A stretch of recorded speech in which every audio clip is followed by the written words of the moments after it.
Hello everyone, in today's video we are gonna talk about four phrasal verbs. The first one is call off.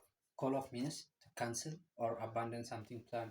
Call off ማለት አንድ እቅድ የተያዘበት ነገር መተው ወይም መሰረዝ ማለት ነው። For instance, you can say the game was called off due to the heavy rain. ያ የተሰበበት ጨዋታ በከባድ ዝናብ ምክንያት ተሰረዘ ማለት ነው። call off ማለት አሁን መሰረዝ ወይም መተው ማለት ነው። ዲቱ ማለት ደግሞ because of ማለት ነው። The second one is turn down. Turn down means to decrease volume and the other meaning is to refuse or reject ማለት ነው። turn down ማለት ደግሞ አንዱ ድምፅ መቀነስ ነው። ሁለተኛ ደግሞ አለመቀበል ወይም እምቢ ማለት የሆነ ነገር አለመፈለግ ማለት ነው። for instance you can say can you turn down the volume ካልን ድምፁን መቀነስ ትችላለህ ወይ ማለት ነው።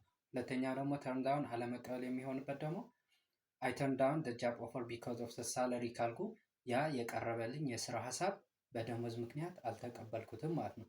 ሶስተኛ ደግሞ come across means to find something or someone unexpectedly የሆነ ነገር ወይም የሆነ ሰው በድንገት ማግኘት ማለት ነው። በድንገት ማለት for instance you can say I came across an interesting book at the library yesterday ካልኩ የሆነ ደስ የሚል መጽሐፍ ትናንትና ሳላስበው አገኘሁ ማለት ነው። ሳላስበው ማለት አሁን for instance ወደ ላይብረሪ ኤክስትሪም ቡክ ለማንበብ ከሄዳችሁ እና ወርልድ ዋይድ የሚል የሆነ አሪፍ መጽሐፍ ካገኛችሁ you can say I came across ማለት አሁን በድንገት አገኘው ማለት ነው።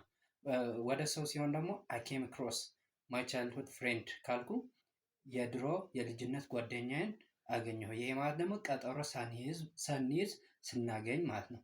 last but not least look for ማለት ደግሞ to search for የሆነ ነገር መፈለግ ማለት ነው። for instance you can say I am looking for my key ካልኩ ቁልፌን እየፈለግኩ ነው ማለት ነው።